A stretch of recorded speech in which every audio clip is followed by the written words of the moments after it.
Hi chess fans, we look at the game between Peter Leko with white and Vasily Ivanchuk with black. The game was played in Mukachevo in 2007 in a match between Leko and Ivanchuk in the Ukraine.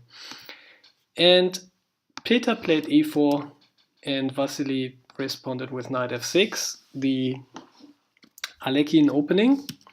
And after e5, knight to d5, d4, d6, c4, knight b6, e takes, we reach a main line of the Alekhine. And the point in this position is that the pawn on c4 is a little bit weak because this knight is attacking it and it's basically protected by this bishop, but this bishop might be needed at some point to defend along this diagonal, and so this bishop might be overloaded at this moment. At the same time, if white tries to defend this pawn with b3, black always has the break d5, and this pawn here becomes weak and can be attacked very easily by black's pieces as well. So this is a little bit what this position oftentimes is about.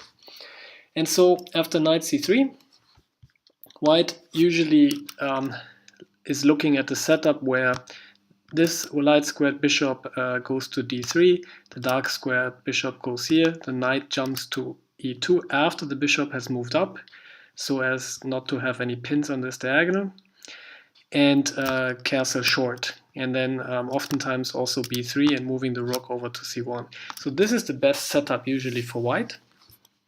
And so after bishop e7, white plays the bishop out to d3, knight c6. Again, we were talking about this pawn oftentimes being weak, but again with this setup of the bishop here, the bishop always guards this pawn, and with the knight here, this pawn is guarded, and when this bishop comes in here, it also protects this pawn. And now Ivanchuk played a very, very interesting idea. It's not a main line, but he played a5. And the idea is to push this pawn and then maybe generate some nice squares here for the knights. These knights are both here on the queen side of the board and they like squares. And this pawn pushing forward looks at preventing some weaknesses and generating some nice squares for the knights. Very interesting idea. So the game continued castle and a4. And now after bishop e3, white has reached the ideal setup, but now it already becomes clear why this pawn is useful on a4, because black now plays knight b4. And the point is that after, for example, a3, black can exchange this knight for the key defender of the c4 pawn, which is now attacked by the knight. And this pawn is making sure that this b3 pawn cannot come to the defense. So this pawn is now a little bit weak. So it's very thematic to play bishop b4 here. And otherwise, the knight to play knight b4 here. And otherwise, the knight is now threatening to exchange this bishop. So, for example, if this bishop was going back, this is not possible because it is needed for the defense. And so the game continued d5, castle, knight d4, and black is able to defend. Black is able to exchange this nice bishop. Okay, in this position, black played knight d7, and the point is that this square here is now a nice square for the knight. So actually, this knight coordinates well again with this pawn, because black cannot move this pawn forward to take control of this square, because white cannot do this because black has this en passant move here. So this pawn is essentially coordinating well with this square, so the knight drops back to occupy the square. Queen c2 and knight c5. The queen was already moving out of the way, anticipating that the knight jumps to c5, and black now has a nice control of the c5 square. Okay, But what did Peter Leko play? Peter Leko first developed his rooks, rook d1, and Vasily is trying to harass a little bit with the bishops. If this bishop could exchange itself here for the pawn, it would create a weakness, so the rook moves over to protect, and the second bishop comes in, and after f3 and this exchange, the bishop is happy to retreat and has potentially created some weaknesses here around the king. On the other hand, you can already see that a lot of the white pawns are now on light squares. This pawn would love to move forward. Fortunately, this pawn is here, but this pawn is now also blocking this bishop. So this bishop is actually a pretty bad piece in the position now.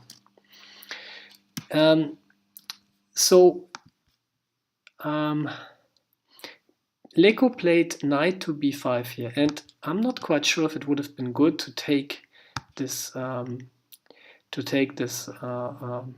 bishop out and exchange it. But I suppose in this position, white simply controls the e file combined with the strong knight here, and I think black's position just collapses. So even though this bishop is bad, it would be even worse to exchange the bishop. And here it becomes, here's an interesting thing. Black has the c5 square because it coordinates well with this pawn, but white actually has the b5 square. So this pawn has moved forward and cannot protect this square anymore, and this coordinates well with this pawn here, because this knight actually is also very safe and cannot be attacked. And because black needed all this time to push the pawn, white had the time to occupy the e file. So maybe things have not gone all the way in terms of black's favor, because even though the knight has a nice square here, it remains unclear what this knight is doing here. And so after rook e8, it already becomes clear that this knight, maybe other than the knight on c5, this knight on b5 is actually quite useful, because it is attacking the c7 pawn. And think about this. This c7 square pawn is protected by the queen. So actually, the queen has to fulfill this job of protecting this pawn, and any other job that the queen must perform is already would already overload the queen. As in this example, rook takes, the queen cannot take because it would be a lost game because of this fork here. So the bishop has to take, but as a result of this, white is now able to grab the e file again. And now both of the heavy pieces control the e file, and that's a very big positional asset that white now has in this position. And again, all of it because of the weakness of c7 that is attacked by the knight, whereas this knight here is maybe not doing so much at this moment. Doesn't have this square, doesn't have this square, and maybe he's not doing so much here on this square. Okay, so black is desperately looking for some counterplay now and plays h5, recognizing that maybe these pawns around the king are a little bit weak, and both of the pieces here are eyeing towards the king, so it's actually a good idea to think about creating some counterplay this way. Okay, Leko played queen d2, and this is a very, very interesting move, because it's the first move in a strategic operation that white plays to play against the bad bishop on d7.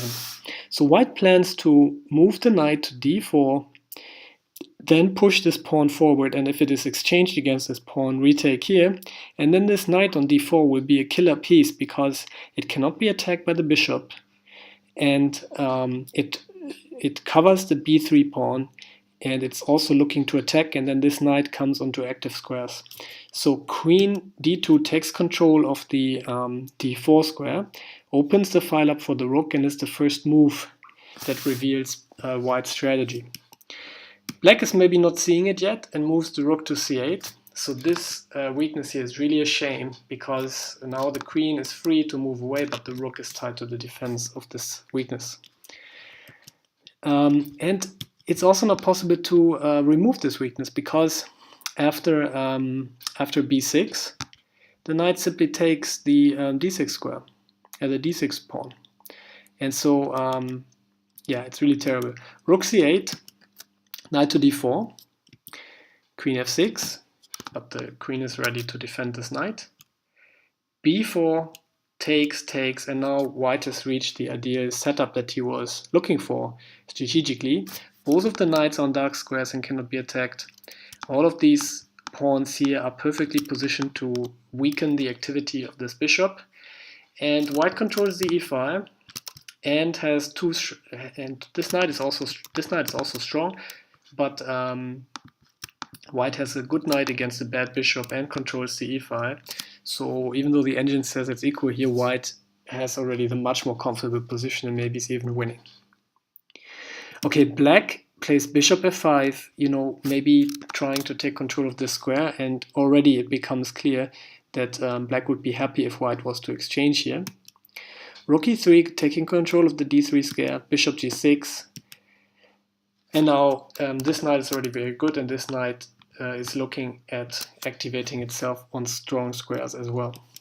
h4, black is looking for some counterplay, h3, and again, look at how all these pawns coordinate against the back bishop. Rook a8, black is desperately looking for some counterplay, but the king simply moves up, king h7, and now knight b5, going and attacking the weakness on the good old weakness on c7 again. Rook c8, the rook just goes back. Black just tries to sit tight and hold everything together. Queen d4, activating the queen, and this is very interesting. Because if the black queen kind of moved back, then this queen is just active and maybe could go to g4, eyeing all types of nasty stuff here and keeping black's pieces preoccupied. So it's actually good in the game black exchanged the queens, but it's actually interesting that white was offering this exchange. And let's have a look. After these queen got exchanged, actually the best piece in black's camp just left the camp. And white is having these super strong knights and this super strong rook. Black has this okay knight here on c5, but this super bad rook, which is simply tied to the position of this weakness. And, well, this bad bishop, which is dominated by white's pawn structure. So right now, with the queens exchanged, black just lost a lot of chances for counterplay. Now also the engine is saying white is better. c6, so black is trying to bail out now. Just pushing this pawn forward, recognizing that the rook has to be activated, even if it means the loss of a pawn.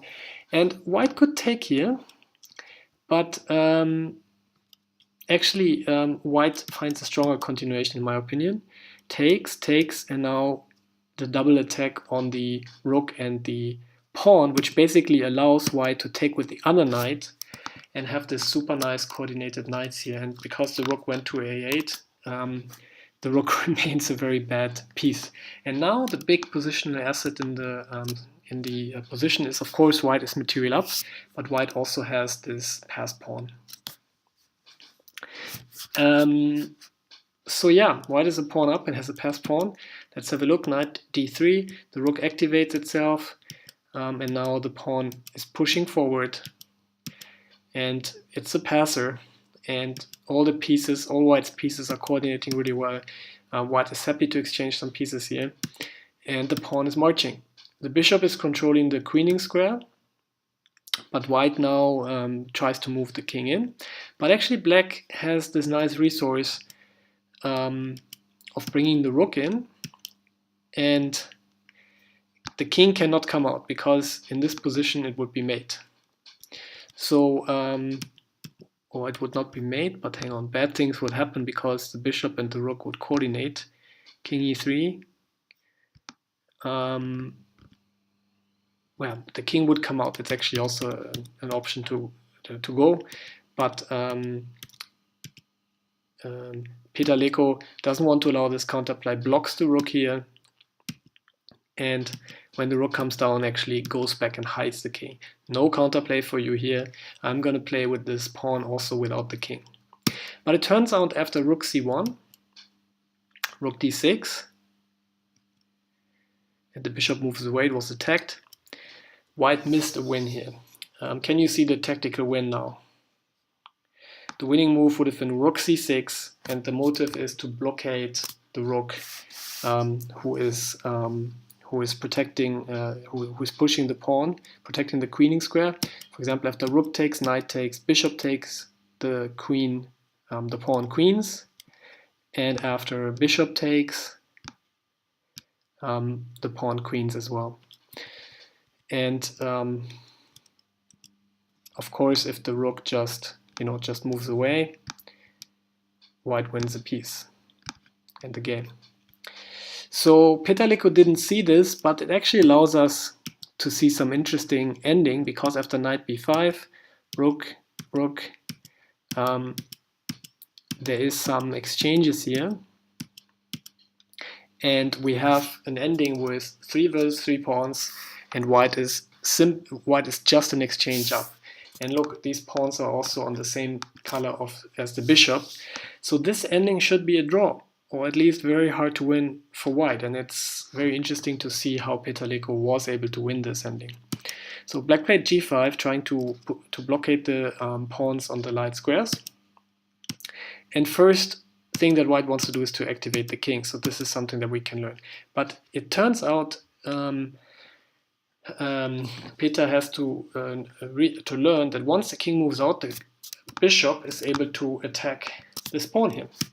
So the rook drops back to protect this pawn, then gives a check here, and then the king drops back to protect the pawn and attack the bishop. And then white found the resource.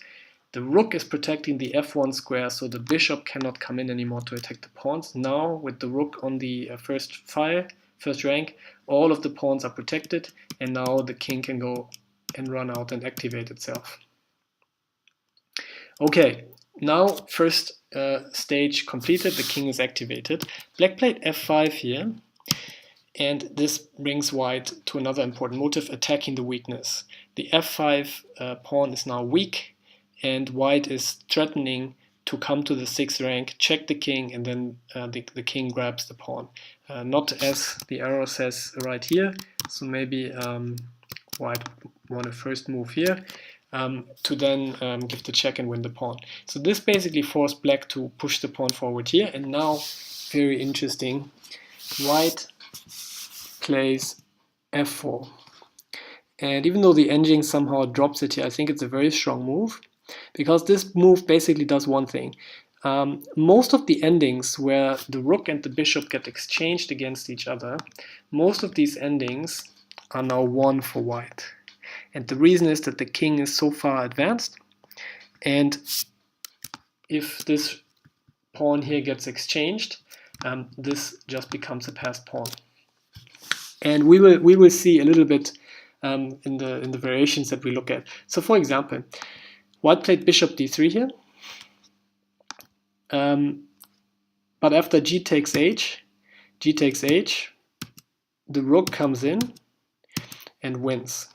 Okay, so this is not an example of why the pawn endings are winning, but this is basically why black couldn't take on h3. So instead black played bishop d3, and the idea is to attack the pawn like this. So the rook goes to e1 to protect both of the squares, but now look, this pawn ending is won because white would be a pawn up. So the rook therefore protects, and after after rook e1, black played g3. And the reason is that after any other move, for example, bishop to c2, black is actually threatening to take here, and after takes, to play rook e3 to maintain control of these pawn pushes, and then go and give a check and simply push this pawn forward. The check was meant to distract the king so that the f5 square is vacated for the pawn. And the point is that white can simply now work and push this pawn. If black ever were to get some counterplay here, the rook is always ready to stop this pawn, and then is able to push this pawn forward. Okay, so after g3, however, white finds the winning plan. In this position here, black played king f7. Makes sense to walk towards the rook, but it actually allows for the strong plan. Rook h6, and the rook simply plans to take this pawn here on h4 and then move back to g5, where it is protected from the light squared bishop and basically builds a cage that cages the king out, and then this pawn can simply move forward. So let's have a look. Bishop b4, rook takes, bishop takes. Okay, so far so good. One pawn has been exchanged, but now the rook plans to go to g5, and at this point nothing can stop the pawn from promoting. And so after king to f6, king e3, bishop f1, h4, bishop h3, rook g5, bishop g4, h5. Nothing can stop this pawn. Black would have to sacrifice the bishop, but then would lose the game. And the king was going to e3 to be able to stop this pawn. Okay, I hope you learned a lot for your practical play. Thanks a lot for watching, and see you next time.